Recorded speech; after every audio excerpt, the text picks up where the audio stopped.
So for today's video mga guys, so magta-try naman ako na mag-install ng Night 3 Plus na Pro Music. So ito siya. Ito yung nagba-viral na busina ng truck. So ita-try ko naman siya na i-install sa aking e-bike. So ito siya. Dito ko siya i-install mga ka-e-bike. Yan. So may dual horn na ako dito mga ka-e-bike. Tapos yung stock ko na horn. Okay.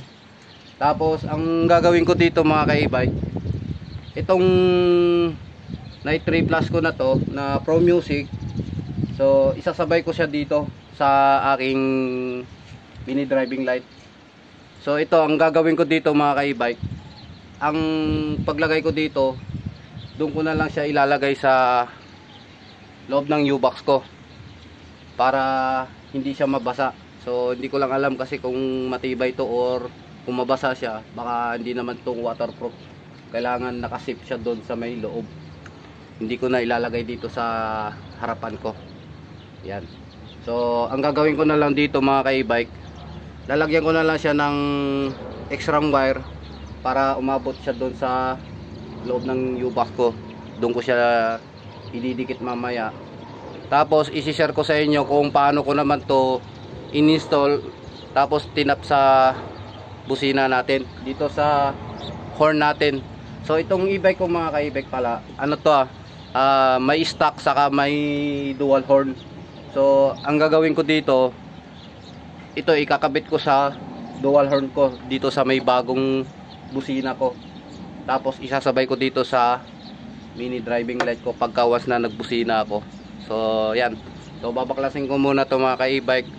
Tapos iwa-wiring ko yung itong Night 3 Plus na viral na busina. So let's go. So ayan na mga ka-e-bike, tapos na yung pag-install ko ng Night Pro Plus Music. So ito na siya. So dinikit ko na siya ng double sided. Tapos yung wire nya, ito pinalusot ko dun sa butas ng U-box ko. Okay. So pagdating naman dito, yan, itong apat na wire na to na galing dun sa Night Pro Plus. So ito siya, itong wire na to. So kung mapapansin nyo mga ka-e-bike, bakit dalawa yung kulay puti na wire ko, so wala na po kasi akong extra wire, kaya yan na din yung ginamit ko. So ito i-explain ko sa inyo mga ka-e-bike. Itong kulay dilaw na to, ito yung negative. Yan, papunta yan dito sa busina natin.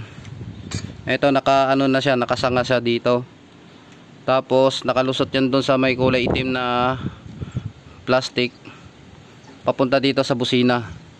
So itong negative, isang socket niya, tapos isang socket dito sa busina din. So magkasama po yan. Yan, magkasama po yan mga ka-e-bike. Papunta yan dito sa negative ng Night Pro ko, dito sa kulay dilaw. So pagdating naman dito mga ka-e-bike, itong negative na to, kasi ito susuplayan ng galing sa battery nyo. Nakaakit po yan doon, papunta doon sa taas, tapos diretso dito sa harness natin. So ito yung ginawa kong kulay itim, itong kulay puti. Ayan. So yung itim doon kanina na galing sa Night Pro papuntang busina, ito yung kulay puti na to, ito yung negative. So nakadugtong naman yan mga ka-e-bike dito sa negative ng harness ko, yung wire na kulay dilaw papunta doon sa negative positive ng busina natin. So ito na siya. So wala na rin akong wire, kaya ito na yung ginamit ko, hindi siya umabot. So ito yung kulay black. Pagdating dito sa taas, kulay itim yan mga ka-e-bike. Nakatap yan dito sa harness. Ito siya. Ayan. Ito. Tapos pagdating naman dito, orange na. Ayan. Tapos nakakonect siya sa kulay black ng harness ko. Okay. So yan siya.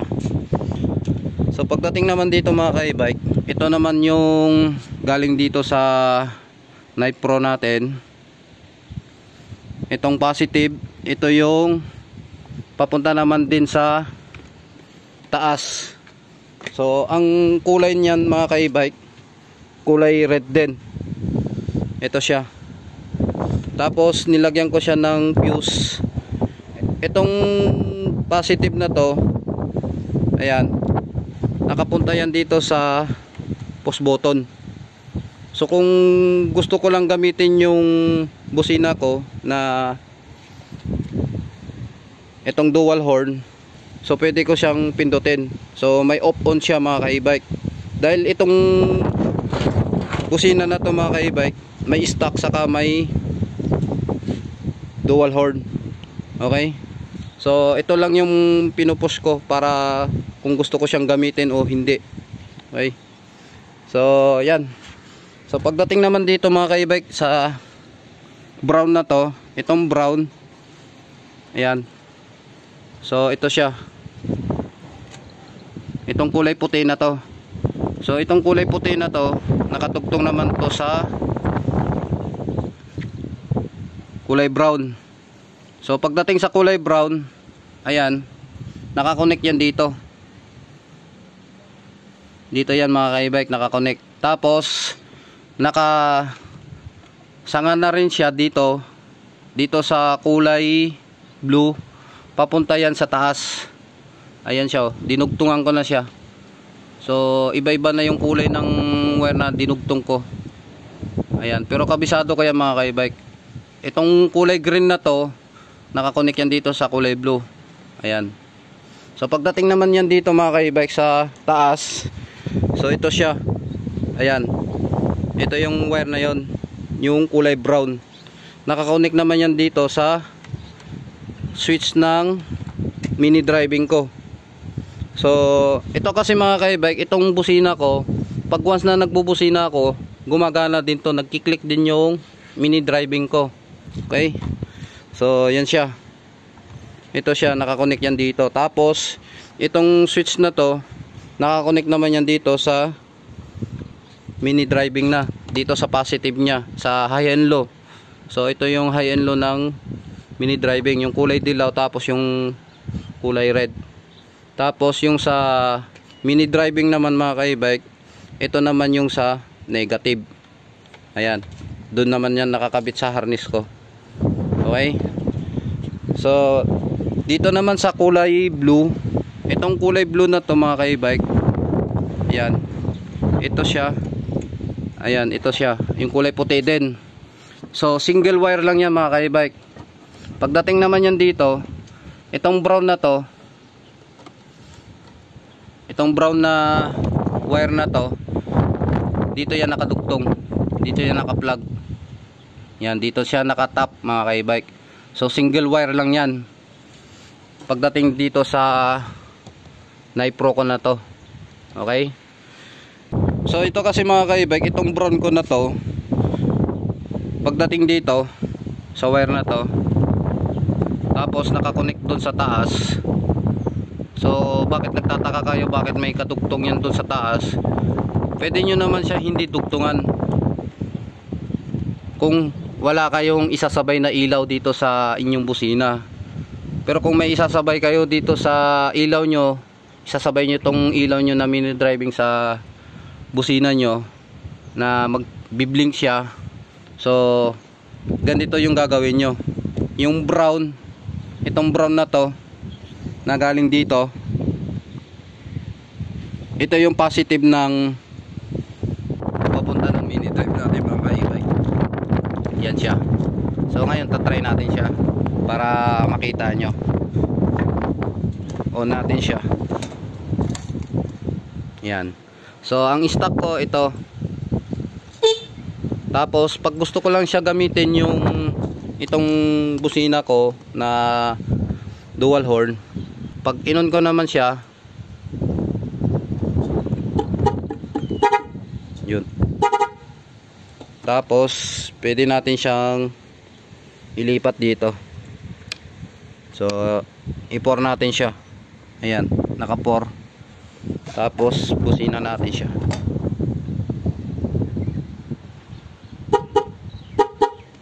kapag binubusina po natin yan mga ka-e-bike, ito, so kung mapapansin natin yan dito sa ilaw, ayan o, sumasabay yan.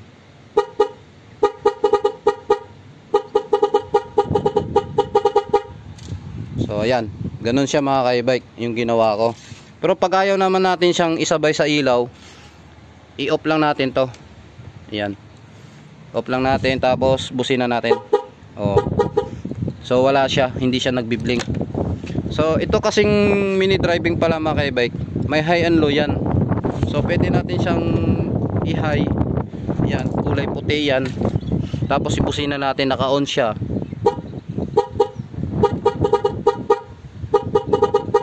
So yan. So malakas siya mga ka-e-bike pagkawas na gabi yung pagtesting natin ng itong busina natin dito sa Knife 3 Plus Pro. So ito siya mga ka-e-bike. So yan lang mga ka-e-bike. So ang ginawa ko lang dito, tinry ko lang kung okay ba yung pag-install ko. So first time ko lang kasi mag-install ng ganitong Knife Pro na to. Tapos kasama yung dual horn, saka yung sa mini driving, yung nagbi-blink siya. So tinry ko lang, so okay naman. So hindi naman siya nagka-problema sa pagwa-wiring ko. So yan. So ang gagawin ko na lang dito mga ka-e-bike, aayusin ko na to. Tapos isasalansan ko na maayos yung tong wiring na to para matapos na to. Okay? So ito na mga ka-e-bike, tapos na yung e-bike. So kinabit ko na yung mga playrings niya, tapos yung wiring niya doon sa busina papunta doon sa Knife 3 Plus na Pro Music.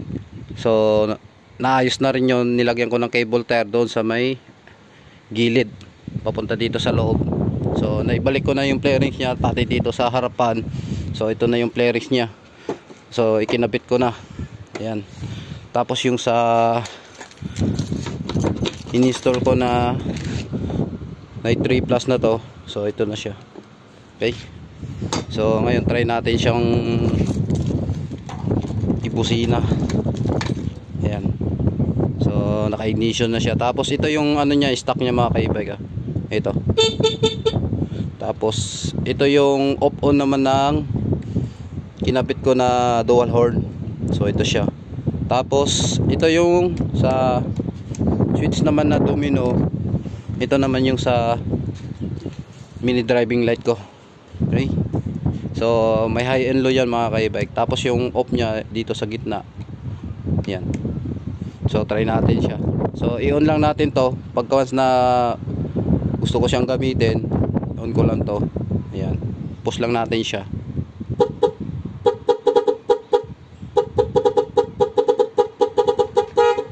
Yun. So pagka gusto naman natin siyang isabay sa ilaw, yung busina na yon, so i-on lang natin to. Yan, tapos busina natin.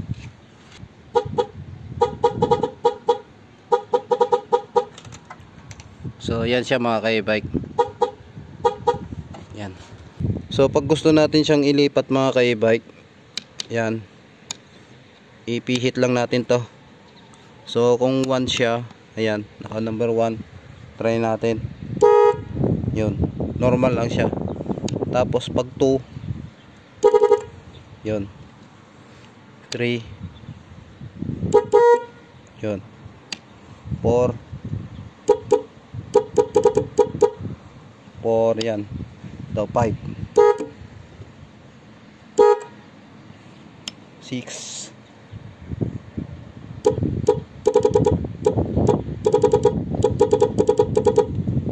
tapos 7, 8, tapos 9.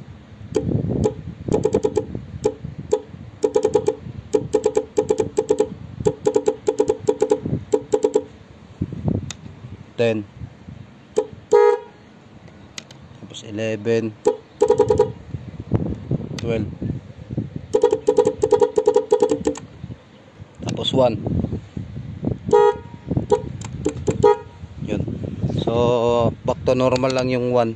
So yung trending yung number 4. yung ganito siya. Tapos sumasabay yung ilaw. Yan. Ilaw natin.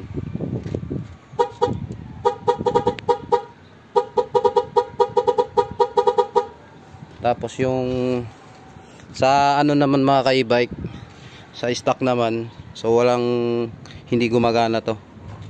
Walang reflect yan. Okay, so yan na. So tapos na siya mga ka-e-bike. Okay na lahat. So wala na problema. Chinek ko na lahat. So okay na siya. Gumagana na siya. So yan lang. Maraming salamat mga ka-e-bike sa walang sawang pagsuporta sa aking YouTube channel. So thank you po mga ka-e-bike.